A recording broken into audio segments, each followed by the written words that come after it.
I don't sleep with my window open anymore, no matter how hot outside it gets. It's been this way for a long time, since I was very young. It's not a real hit with the ladies during summertime.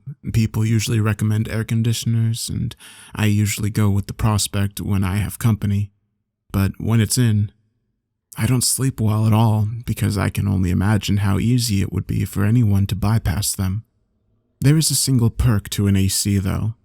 Well, besides the relief from the hot stickiness of summer humidity, and that's the steady hum which stifles the silence.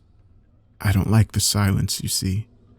There was a time when it brought me an almost zen-like level of peace and tranquility, but now I find it invasive, dangerous. Silence never comes alone. From time to time, I can still hear the chanting from my youth. I can hear them all, wordlessly and yet with prestigious synchronicity and harmony with one another.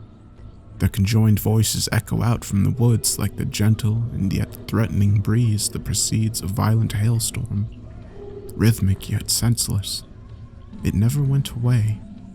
And yet I know they've all moved on or died. I know this all very well. When I was about 9 years old, my dad and I lived in this old rented 2-family apartment house in a town called Bridgewater in the state of Massachusetts. We lived on the bottom floor. The second floor wasn't used. It was recently vacated by its prior residents. It was a very quiet neighborhood, very suburban and with plenty of woods. Behind our house there was a backyard that proceeded into a large forest that spanned for miles out. I used to play in them. My dad and mother were recently divorced, so there's just the 3 of us living here. Me, him, and the dog Cash, who was named after the late country singer Johnny Cash. He was an old Scottish terrier, you know the type, ankle biters with the really big, ugly bearded faces. They got him as a pup when I was still in diapers, and he was my lifelong friend.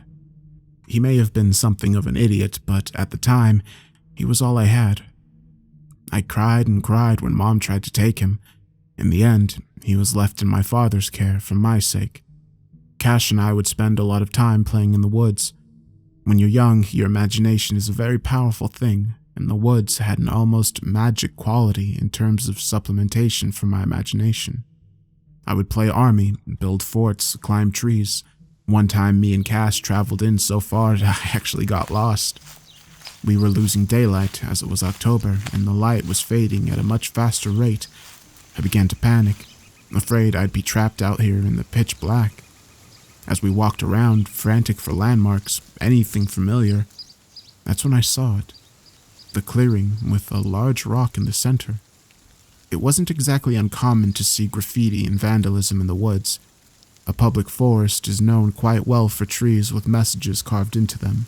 Names, swastikas, Brad and Jen forever in a nice cute heart, stuff like that. Not to mention the pseudo-gang names spray-painted on the rocks. That was the impression I got of this place. A hangout for older kids. But something wasn't right. Me being only 9, my mind wasn't exactly capable of comprehending the connotations of symbols and other things. And yet, there was something really off about these images. I've never seen anything like them before. The surrounding trees had crudely shaped images of what appeared to be a goatman hybrid, like a stick figure with an unnecessarily detailed goat's head imposed over where you'd expect to see a very basic stick figure face. These images were drawn over and over and over again, all over the trees that surrounded the clearing, almost obsessively so, and not just at the basic human height level, but all up the trees, as if whoever carved them had to use a ladder. The rock itself had red markings all over it, letters I had never seen before. Underneath, though, written in black spray paint, was a message I could actually read. It said, "Behold the wisdom of the horned," and below that there were 5 painted lines. They were all the same height, except for the 2 outer lines that were twice the height and spiraled outwards at the top. What really scared me about this place, though, were the dolls. They were hanging from the branches around the clearing. They appeared to have been woven out of sticks, and poorly so. Taking a closer look, I realized what was so scary about them. While the stick dolls were clearly constructed with the grace of shitty arts and crafts students, the heads of them were dry and clean skulls of animals. I didn't know what of, but they were bleached white, dry and clean. And their hollowed sockets, I can't explain it effectively without sounding insane, but there was something sentient about them, watchful and pleading. I could feel their eyes on me, though they had none to watch with. I felt fear, not my own fear, mind you, but something, an aura of emotion that made absolutely no sense. Have you ever been at an underage drinking party that got crashed by the police? It's that kind of fear. The fear that comes synonymous with trouble. I can't explain why I did it, but I reached up and touched one. Maybe it was a child's general inquisitive nature that compelled me. Maybe it was fascination, or an intense desire to quell the fear and convince myself that they were just dolls and not the watchful spirits I would eventually come to believe they were. When I touched it, the skull fell off. The doll unwound itself. Only a piece of it remained attached to the rawhide rope that it was suspended from. The skull cracked when it hit the ground. When it happened, there was a certainty that quelled inside me. As naive as a 9-year-old could be, there was also a certainty that remained with me to this day. I don't belong here. Cash immediately started barking when the doll fell, and it startled me so effectively that I let out a scream. I looked up, and the sky was growing red with the darkness not too far behind. The sun was going down, and I had to get out of here. Cash was staring at me, blank eyes wide open with tail wagging violently. He was barking at me insistently. He began to growl at something, maybe air, maybe ghosts. When I approached him, he turned and ran. Cash was my only companion in this unnatural place, and I would have been damned if I was going to let him betray me to solitude here, so I gave chase. I ran for my life. The last thing I saw before I chased Cash was something that really messed with me. All the other dolls that were hanging when I first arrived, they were dangling, some even spinning lazily in the breeze, and yet as I ran after Cash, I saw every single doll on the site were completely stationary, staring and facing me directly. I was dismissive of this detail as I was more afraid of being alone. I never let Cash out of my sight. He led me straight home. I never loved my dog more than when I realized what he had done for me. Dogs are never lost. They always know the way. Before I went to bed, I told my dad what I saw. He laughed it off and told me it was just teenagers being punks and that I should just let it go. I found it comforting and was almost willing to let it go. I even fell asleep without any trouble. That night was when I heard it for the first time. The noise that haunted me to this very day. I woke up and could hear noise coming through my window. I got up and looked out to listen closer. That's when I realized it was chanting. Voices, dozens maybe. They were coming from in the woods. I could hear them, loudly and rhythmically. I didn't know what they were saying, but I could tell it was ceremonious. Like a hymn you hear people sing in church, except it felt dark, violent even. I immediately thought about the clearing with the rocks, the dolls, the fear. I knew in my bones that the chanting was coming from there. What scared me the most was that it wasn't far. It wasn't far at all. The chanting went on for hours. I just laid there in bed, wide-eyed with fear, listening to it, praying that it'd stop. It wouldn't though. It went on until 4 in the morning when the early birds began to wake up. I stopped playing in the woods. My dad noticed the behavior immediately and asked if I was all right. I told him about the chanting, and again, he shrugged his shoulders and said that it was probably teenagers drinking beers and having a party. I asked him why they'd drink beers and chant the same sound for 5 hours. He told me they weren't chanting, that I imagined it, and that I should close the window from now on. I probably should have listened to him, but I didn't. Curiosity got the better of me. The next night, the chanting began again at exactly 11 o'clock. It seemed louder than before. I couldn't sleep hearing it, but I couldn't bring myself to close the window. I don't know why I thought this way. Probably because I was just a child. I dim-wittedly thought at the time that if I closed the window, I wouldn't be able to hear them coming if they decided to break into the house. The logic is flawed, I know, that they would still be chanting as they emerged from the woods and crossed my yard, and not be nice and quiet about it, but that's how I thought back then. That's why I couldn't close the window, because I had to know if they were coming. This went on for several days, every night from 11 to 4, exactly on the dot. Sometimes I could see in the woods, way out there, a faint glow, like the light of a fire, but it was so faint and far in between that I didn't know whether to acknowledge or dismiss it as a trick of my eyes. Other times, I would successfully fall asleep due to exhaustion, only to wake up several hours later in panic, still able to hear it. I asked my dad if Cash could sleep in my room on the third night, and he said it'd be fine. It felt better knowing I had the dog to keep me company while I hear the noise. And better yet, if I could hear them coming, he would too, and then be a dog about it and start barking out the window at them. I anticipated a good night's sleep and even felt silly for not thinking about this solution earlier. I fell asleep at 8 with Cash sleeping at the foot of my bed. I woke up at 11:15 to Cash barking. He was on his 2 hind legs and he was barking out the window, ears pointing up. Barking, growling, howling out the window. I immediately got out of bed and looked out the window towards the woods. Nothing at all. Cash was very agitated, growling and looking at me, then back out the window and barking. The chanting was still going on, same as the last couple nights. I remember feeling uncomfortable that Cash was barking at the noise, that if he was in danger of getting their attention. I tried to calm him down. That's when my dad came in. He stumbled in groggily and picked up the dog and turned to walk out the door with him, mumbling about him shutting the hell up. I called his name, but he was so sleepy, he was practically dead on his feet. I screamed at him, "Dad, the woods!" That got his attention. He turned around and walked up to me, and looked out the window, then back at me. "This again," he mumbled. "Look, boy, it's just your imagination." "No, listen, that's what Cash was going crazy about. There are people singing in the woods, just listen." He looked carefully out the window. Cash was growling in his arms as his head turned out the window. I listened too. There was nothing. No sound. Total silence. I couldn't believe it. Could this just be a coincidence? My dad told me to go to sleep and left the room, mumbling insults at Cash. The silence chilled me far more than the chanting ever did.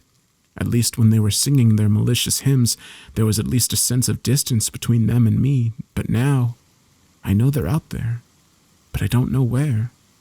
I had no bearings whatsoever. What was even worse, what raw, unprecedented terror up in me, was that there was no nighttime ambience in those woods. No crickets. Evenings brought them out in droves this time of year, and even when they were chanting, I could still hear them. But now it was quieter than a bone-chilling winter night. Pure silence. How long did I stare out the window at those woods across my backyard? I had no idea. But when I woke up the next day, I was still sitting in the chair I planted right by it. That morning over breakfast, I insisted that there really was chanting out there, but my dad wasn't hearing any of it. He put his foot down and told me he won't hear any more of this, that I need to grow up and take responsibility and stop being so afraid all the time. You know, the typical tough guy stuff. I didn't even bother bringing up the lack of crickets, knowing full well that he'd have made up an explanation for that as well. So I kept quiet and ate my breakfast. Later that day, I was waiting for my mom to pick me up at the end of my dad's driveway to bring me to my grandma's house where she was currently living. It was Friday, and my mom had me on weekends. As I was waiting, a large black pickup truck passed by the house very slowly. They came to a stop right in front of me. There were 2 men in the truck, older, about my dad's age. At first, I thought maybe they were friends of his, but this thought didn't last. The driver rolled down his window and looked at me. He was bald and was wearing abnormally slim sunglasses. He was smoking a thin cigar, or cigarillo. I remember the strong smell of it. He looked at me as if he were sizing me up, investigating for a moment until finally he smiled at me, reached over and hit his friend on the shoulder and pointed me out to him. He too was bald and wearing the same sunglasses.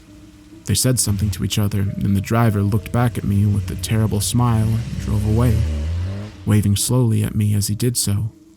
They passed by me 3 more times before my mom finally picked me up. I didn't give those 2 any thought. and just took comfort in the thought that I'd be sleeping somewhere else for the next couple of nights. The weekend went by without a hitch, and sleeping over at Grandma's house was such a relief. When I told her and Mom about the voices in the woods, they just looked at each other and told me to tell Dad about it. Frustrated, I argued that I did, but it was pointless. She too used the "it's just your imagination" crap. Same as Dad. Not once during the whole experience did the memory leave my mind of the two men in the truck or the distant chanting. Soon enough, I would have to return.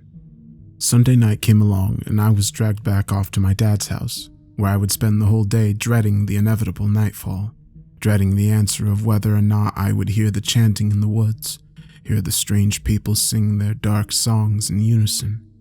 I begged my dad to let me keep Cash in the room with me tonight, but he said no, leaving me to face whatever happened next alone. So, come bedtime, I was sitting on my chair by the window, staring into the darkness until the hour came. I stayed up until 11, expecting to hear it, but what I got was silence. No singing, no crickets either, just pure silence. I couldn't tell if I was relieved or terrified. Maybe they all moved on. Maybe they went somewhere else to play their creepy games. It took some self-convincing, but I managed to calm myself to such a state of mind where I could actually go to sleep, knowing that I was safe. I woke up to the most bone-chilling thing I've ever seen. It was surreal, the image of it. Every time I sleep, my brain immediately surged itself into full function, beyond consciousness and straight into full-fledged fight-or-flight mode as a cold, rough hand forced its way over my mouth and shoved my face into my own mattress. I felt a body much larger than mine bear down on me. I felt the jagged kneecap ram itself directly into my side as I was then pulled out of my bed and wrestled into a standing position, the cold hand still holding my mouth shut, another hand wedging my left hand directly behind my back and pulling upwards until the pain became so unbearable I thought my arm was going to come off. "Shh," a voice whispered into my ear. His breath was ice cold. "Yes," said another voice across the room. My eyes were well adjusted to the darkness as it was, and I could see, through the moonlight shining into my now open window, a man wearing a horrible, horrible mask. At first, I thought he had the head of a goat, but I knew better. The goat stared down with lifeless marbles where its eyes should have been. Its head was a mask made out of the severed head of a goat or a ram, not properly stuffed, and half rotted. Its horns curled into spirals jutting out of its head, and random patches of fur were missing, simply to show raw, blistering skin. I tried to scream, but the hand over my mouth tightened its grip, my arm behind my back pulled to near breaking point. "Scream and we will kill you," the voice whispered into my ear. My eyes couldn't, no, they wouldn't break away from the horrible person wearing the severed goat's head as a mask. He was shirtless, wearing a necklace of what appeared to be bones. He was horribly emaciated, and there were markings all up and down his torso. In his right hand, he held a knife about the size of my forearm. Its build wasn't like any knife I'd ever seen. It took a step closer to me and pressed it against my throat. The steel was bitterly cold, and the tip of the blade was sharper than anything I ever felt. It would take less than 4 ounces of pressure to cut open my throat. And they knew that I knew. I couldn't cry, I couldn't even breathe. In its other hand, it held a basic candle. "Tomorrow," the thing said, his voice muffled by the lifeless, dead goat mask. "You will exit your house at midnight. You will light this candle, place it on the ground in the center of your yard, and you will stand behind it, legs crossed, right foot on the top of your left knee, and vice versa. If you don't do this," the voice whispered into my ear, "the blood of your loved ones will be on your hands." The goat man quickly retreated the blade from my neck. I don't remember what happened next. I remember waking up in my bed, panting and crying. My dad came in to see what was wrong with me, and when I told him, he told me it was just a nightmare. At this point, he sat down at the end of my bed. He looked very wary, like he didn't want to say what he was about to say. He rubbed his eyes with his fists and wearily explained to me that this was all just me stressing out over the divorce, and that maybe we should look into talking to a therapist about these voices and hallucinations I've been having. I remember feeling so betrayed, so alone by the unfairness of that.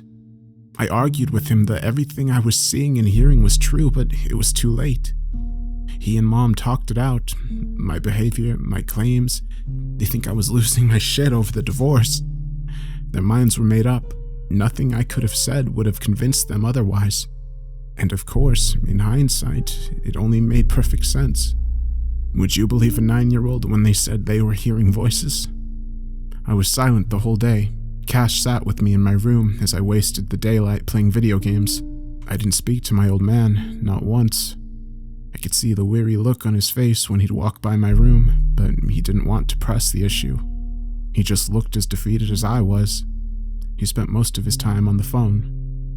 It wasn't until later that day I found myself recalling what the goat thing said to me before everything went dark. That I had to light a candle at midnight. But when I woke up that morning, there was nothing in my room. There was a sudden sense of hope because when I searched around my room trying to find his candle, it was nowhere to be found. Never, not even to this day, have I searched so hard for something only to be pleased by the end result. It was gone. Have I been alleviated from the duties imposed on me by these strange interlopers? The relief was unbelievable, like I was severed from a horrible burden. Even the thought of being forced to see a shrink didn't seem so harsh compared to the prospect that maybe these attackers were really just a bad dream. A severely realistic dream, mind you, but a dream nevertheless. Maybe the whole situation really was over. Maybe these horrible people did move on, and that the goatman was simply a mental projection of my own imaginative expectation towards whatever it was those unnatural proceedings just beyond my sights were. Speculation. Nightfall came, and for the first time in a week, I felt no fear at the prospect of it. That felt good, like things were going back to normal, but I was wrong. I was so wrong. When I placed my head on my pillow, eyes already closing, consciousness already drifting away, I felt a lump under my pillow. Curiously, I reached down there and felt something long and smooth. I pulled out a candle, a tall, thin wax candle with a nice long wick. It was red, just like the one the goatman was holding. My heart sank, my mouth went dry, tears ran down my cheeks, and in that moment, I relived the entirety of last night all over, down to the very last detail where the guy holding me whispered in my ear how the blood of the ones I loved would be on my hands. Suddenly, I was back in hell. I was back in the realm of terror. How did they get the candle under my pillow? Had I overlooked it this whole time? I lie in bed until midnight. I didn't dare close my eyes for fear of being held at knife point again, for fear of coming face to face with that horrible goat creature. The night was silent. No crickets, no birds, nothing. Dead silence. I could see that it had turned 12:01. The memory of the goat mask in my mind uttering its instructions to me over and over again. Go outside, light the candle, sit behind it.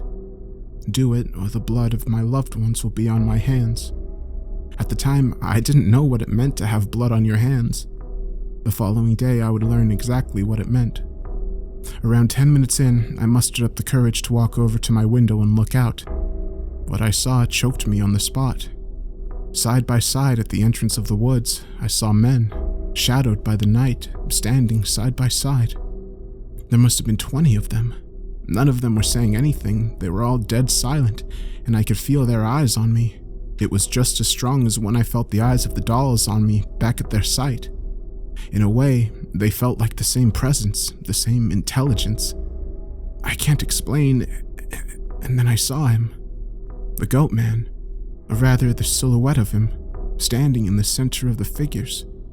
He was still as a stone, but I could make out that face shape, the jutting horns. I could make it all out. I chickened out. I couldn't go out there. I just couldn't. I hid in my bed, blanket over my head, and I shut my eyes tight, crying all night. I didn't fall asleep until I heard the early morning birds. I was awake by 11:30. Shortly after breakfast, I heard my dad shouting in the front yard. I went out to check to see what was happening, what it was that had him so upset. As I went out the front door, I could hear him clearly. I could hear pain in his voice. A knot formed in my throat and a harrowing sensation crawled across my skin.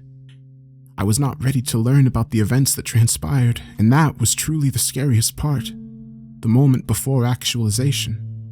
These people have mentioned blood on my hands. I didn't know what it meant, but I had a very vague idea that it meant my family getting hurt. I thought they got my dad. When I got to him, I saw that he was on his knees, crying. Cash was killed. He was hit by a car. There he lay, goofy pointed ears, his absurdly silly dog beard, his black staring eyes, and hanging tongue. Stationary. Forever. "Son!" My dad cried out as he turned to hug me. "It's okay." He quickly led me back into the house, away from Cash's lifeless body, away from my best friend, dead and mutilated on the side of the road. The last thing I remember seeing as I was brought into the house was a large pickup truck driving by slowly. I saw the same two bald men, as old as Dad, staring at me through oddly slim sunglasses.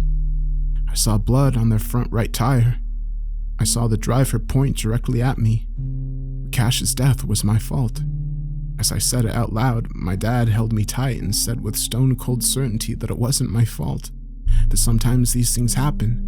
He told me exactly what you would expect a father to tell his kid when their pet is killed in a random and seemingly pointless accident, but I knew better. These people in the woods killed Cash, and it was all because I didn't do what they said. It was because I was a coward. His blood was on my hands, just as they said it would be. When I went into my room to cry, I saw outside my window a man in the center of the backyard. A man with no shirt on. He was wearing a mask made out of a severed goat's head, hollowed out on the inside. In the daylight, it was far more disturbing to see because I could almost smell the lack of sanitation it had to have exerted. I could see that it was surrounded by flies, but even worse than that, I saw a note it was holding up. A piece of paper with a single word written across it. Midnight. I couldn't handle it. I ran outside to chase him down, but when I got outside, it was gone.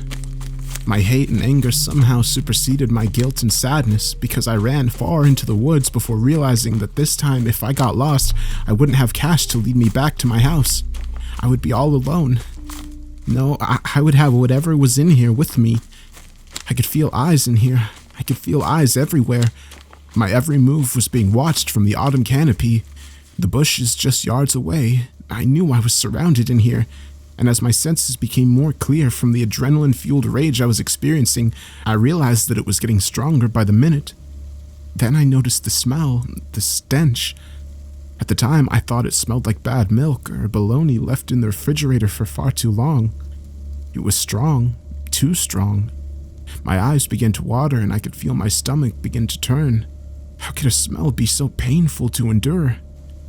Then it occurred to me, they killed my best friend.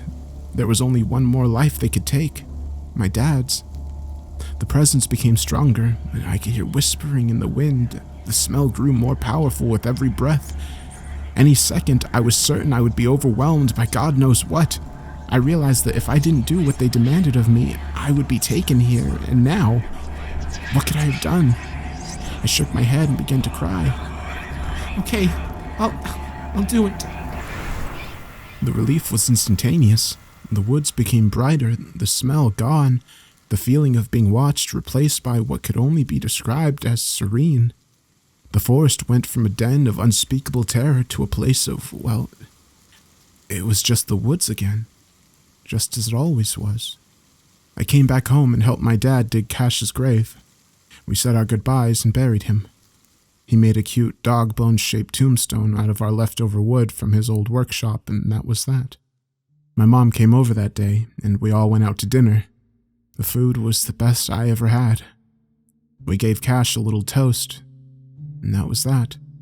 In the back of my mind, midnight, midnight. I spent another silent night, staring at my clock, watching the numbers transform into the next every 60 seconds. The wait was agonizing. Each passing moment was like a minute removed from my life. That night, I was certain that I was going to die, and I was trapped.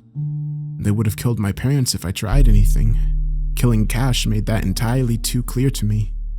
11:55, 11:56, 11:57, 11:58, 11:59. I looked out the window. There they were, side by side, shadows of people, and the goatman in the center. All their eyes were on me. I looked at the clock. Midnight. I looked back out the window. They were gone. They knew. They knew I was going to come out tonight. They killed my dog and then threatened to kill me on the spot after I followed them into the woods. They knew I was broken, my spirit shattered, and that I was more afraid of what would happen if I didn't come out over what would happen if I did. I grabbed the candle and walked into my backyard. The darkness was thick, thicker than usual, and the smell, sour milk, spoiled lunch meat, blood, rot, decay, shit, puke, bile, death. My skin began to crawl, and a shiver took me over. Breathing became difficult. I could scarcely make out the forest before me. It wasn't just an entrance or a boundary. It was a living, breathing thing, and it was anticipating my every movement. As I took a step into my yard, a jolt of terror shot through me as I passed through the motion sensors that activated the backyard light. There was relief in the light. Safety, at least. For a little while, anyway. I used my father's lighter to spark up the candle. I planted it in the cold, dewy grass and sat down, nice and slowly, ready to cross my legs. I never sat in the full position that I was instructed because, as I was in the process of sitting down, I saw it. 2 green eyes. Have you ever shined your light directly on an animal's face, way off in the distance in the dead of night?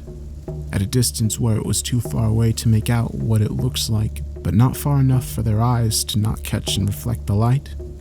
This was exactly what I saw, except it seemed to be high above the ground, higher than a coyote's height and higher even than a human's height. It appeared to just be pacing back and forth in the woods. I could hear the leaves shuffling with each step it was taking, constantly coming in and out of existence due to the unseen trees eclipsing those glowing shards of light, those glaring eyes. They must have been reflecting off the backyard light. I could hear it breathing. It sounded painful to me. The air came out in short, sporadic breaths, and when it did, I felt the huffs of frozen air, rank with that rotten stench, go right through me. I don't remember how long it paced like this, never leaving the outskirts of the woods, never breaking eye contact with me.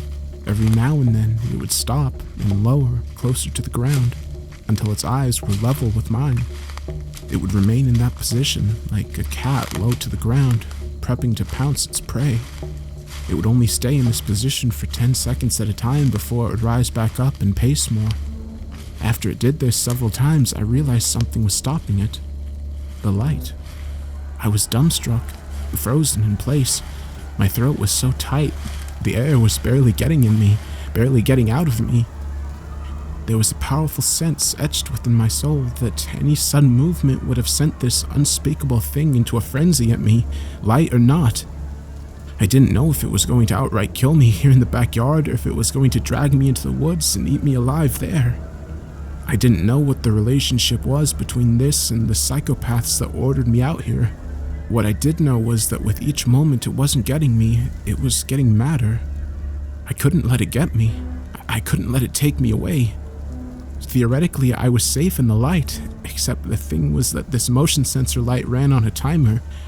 I knew that timer would soon run out, and when it did, the light would go and nothing would stop it from getting me.